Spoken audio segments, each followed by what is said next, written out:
Our next topic is a vector space. Vector space, and this is the basics for the one paper we study in final year, that is the 6th semester, that is the linear algebra.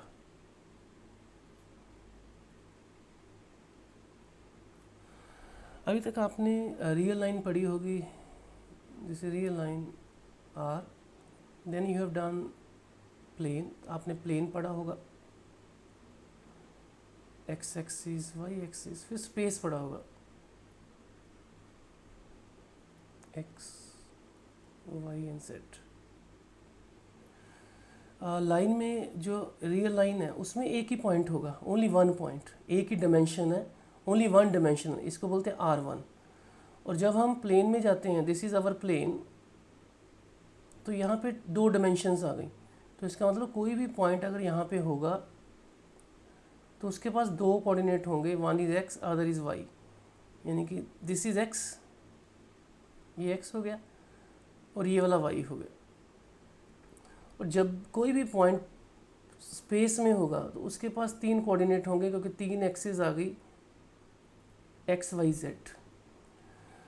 This is R1, this is R2, this is R3। Here this is point, here this is ordered pair, this xy is called as ordered pair, this is called ordered pair, x comma y is called as ordered pair। Order का मतलब है कि sequence matter, तो पहला component ये दूसरा component, तो sequence matter, ये x y doesn't mean y x, यानी कि ये चीज़ याद रखनी, कभी हो भी सकता है लेकिन एक्स वाई में not be equal to y x, so order matters. Okay, जैसे मेरे पास एक 1 2 है और एक 2 1 है, बोथ आर नॉट इक्वल। तो अगर दो ऑर्डर्ड पेयर आपस में इक्वल हैं, अगर मैं ये कहता हूँ कि दो ordered pair x1 y1 is equal to x2 y2, तो ऑर्डर्ड पेयर इक्वल होने का मतलब उनके कंपोनेंट्स भी इक्वल हैं, that is x1 is equal to x2, y1 is equal to y2। Addition of these ordered pair, ये ordered pair add कैसे होते हैं? बेसिकली दे आर वेक्टर्स, जैसे वेक्टर ऐड होते हैं वैसे ये ऐड होते हैं। इनको कैसे ऐड करेंगे? एडिशन ऑफ ऑर्डर्ड पेयर,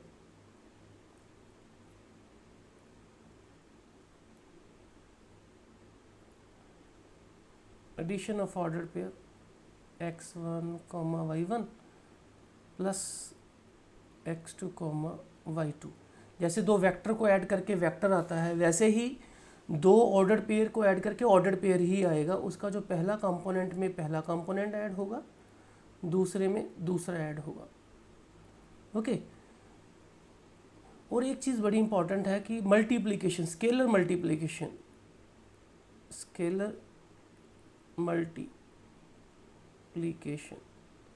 कि अगर हम किसी वेक्टर को किसी स्केलर से मल्टीप्लाई करते हैं तो उसका मैग्नीट्यूड बढ़ जाता है, तो इसका मतलब उसके कंपोनेंट्स बढ़ जाएंगे। अगर मैं अल्फ़ा को स्केलर लेता हूँ, उसको मैं मल्टीप्लाई कर रहा हूँ इस वेक्टर्स पे, इस ऑर्डर पेयर से, तो पहले कंपोनेंट से भी अल्फ़ा मल्टीप्लाई होगा, उसके दोनों कंपोनेंट बनेंगे alpha y. So this is addition of ordered pair, this is a scalar multiplication of ordered pair। similar way we can do it for triplet also, कि अगर अपने पास तीन वाला ऑर्डर है, तीन अगर हम स्पेस में हैं और अगर हमारे पास x1 y1 z1 plus x2 y2 z2, तो इनको ऐड करेंगे तो पहले ऑर्डर पेयर में पहला ऑर्डर पेयर, दूसरे में दूसरा, तो ये वेक्टर एडिशन की तरह ही है। तो हमने जो वेक्टर्स थे उनको मैथमेटिकली लिख लिया, उनको हम उनको कैलकुलेशंस कर रहे हैं, उनको अरिथमेटिक यूज़ कर रहे हैं। That is very important thing, that कि अगर मैं उसको स्केलर से मल्टीप्लाई कर रहा हूँ तो वेक्टर है कोई 3 ऑर्डर का है, तो alpha x1 alpha y1 alpha z1। तो वेक्टर्स में अगर अल्फ़ा पॉजिटिव होगा तो उसका मैग्नीट्यूड इंक्रीज कर जाएगा, लेकिन अगर अल्फ़ा नेगेटिव होगा तो मैग्नीट्यूड तो उसका इंक्रीज करेगा लेकिन डायरेक्शन उल्टा हो जाएगा, डायरेक्शन चेंज कर जाएगा। इफ़ अल्फ़ा इज़ पॉजिटिव तो उसका मैग्नीट्यूड बढ़ गया, और अगर अल्फ़ा नेगेटिव है तो मैग्नीट्यूड तो बढ़ा लेकिन उसका डायरेक्शन चेंज हो गया। कॉन्सेप्ट कर रहे हैं जो हमारे बड़ा काम आएगा, उसमें हम कर रहे हैं कि हमारे पास, मान लीजिए कि मेरे पास ऑर्डर्ड पेयर है, let us suppose I have ordered pair x and that order pair is 2 3, let us suppose it is 2 3, and then I have second order pair that is 3 minus 1, and then third order pair I having 5 minus 9. okay, मैं इस पहले order pair में 2 से multiply कर रहा हूँ, I am multiplying it by 2, then -3y plus z. let us calculate this thing. 2 3 minus 1 plus 5 minus 9. okay, so what will happen? तो पहले स्केलर मल्टीप्लिकेशन दोनों से मल्टीप्लाई हो जाएगा, 2 to the 4, 2 3 the 6, -3 भी अंदर ले जाते हैं, माइनस कर देते हैं हम अंदर, -9 plus 3, देन लास्ट वाला तो सेम ही है, 5 minus 9. This is the multiplication bye scalar. तो स्केलर का मतलब सभी से मल्टीप्लाई कर दिया, पहला जो था उसको दोनों से कर दिया. अब इनका एडिशन, क्योंकि ये सारे ऑर्डर्ड पेयर हैं, तो पहला आ जाएगा, पहले में पहला कंपोनेंट, सभी के पहले कंपोनेंट ऐड कर दो. तो you see very important thing is that 0, 0, ये तीनों वेक्टर डिफरेंट थे, दे आर नॉट ज़ीरो. ना तो ये पहला ज़ीरो है, ना ही दूसरा ज़ीरो है, लेकिन ना ही तीसरा ज़ीरो है. तीनों ज़ीरो नहीं है, लेकिन तीनों का जो कॉम्बिनेशन है, यानी कि I call this as a combination, that is I am calling this as a combination, that is a linear combination, linear combination. मैंने लीनियर कॉम्बिनेशन निकाला, यानी कि पहले को किसी से मल्टीप्लाई किया, दूसरे को किसी से मल्टीप्लाई किया, तीसरे को किया, और मेरा आंसर ज़ीरो आ गया. मेरा आंसर ज़ीरो आ गया. इसका मतलब ये हो गया कि जो एक्स वाई जेड है वो एक दूसरे पे डिपेंड कर रहे हैं, दैट इज़ डिपेंडेंट. यानी कि जब मैं यहाँ पे जो थे इनका लीनियर कॉम्बिनेशन ज़ीरो आ गया, linear combination is zero, so this implies x y z are dependent, यानी कि दे आर डिपेंडेंट. अगर ये ज़ीरो नहीं आता किसी भी कॉम्बिनेशन से, सिर्फ एक ही कॉम्बिनेशन से ज़ीरो आता, 0 0 पुट करके, तो ज़ीरो से किसी को मल्टीप्लाई करोगे तो वो ज़ीरो आएगा ही आएगा. लेकिन ज़ीरो के बिना किसी से मल्टीप्लाई करके ज़ीरो आने का मतलब they are linearly dependent, and this is very very important concept in our topic.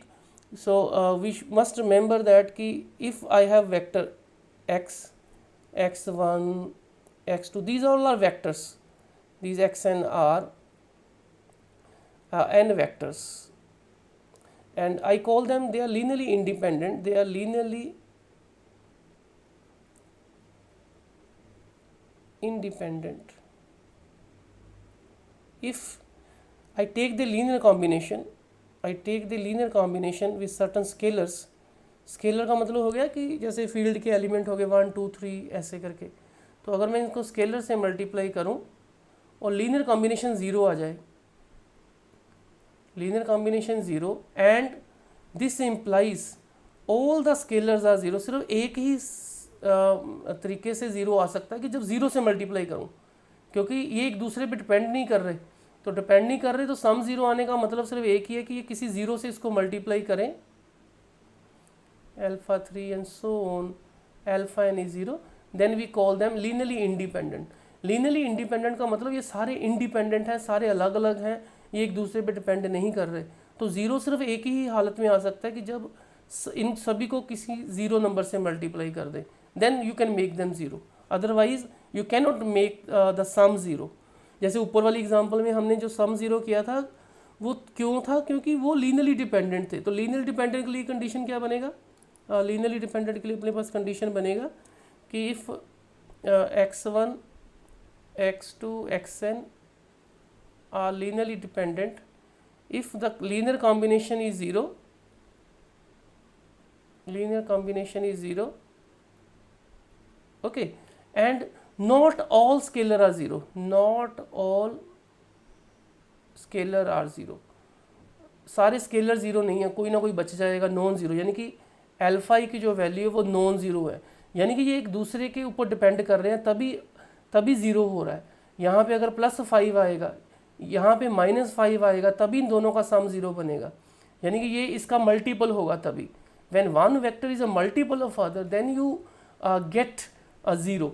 Okay, so that is why linearly dependence means कि लीनियर कॉम्बिनेशन ज़ीरो है लेकिन सारे स्केलर ज़ीरो नहीं है।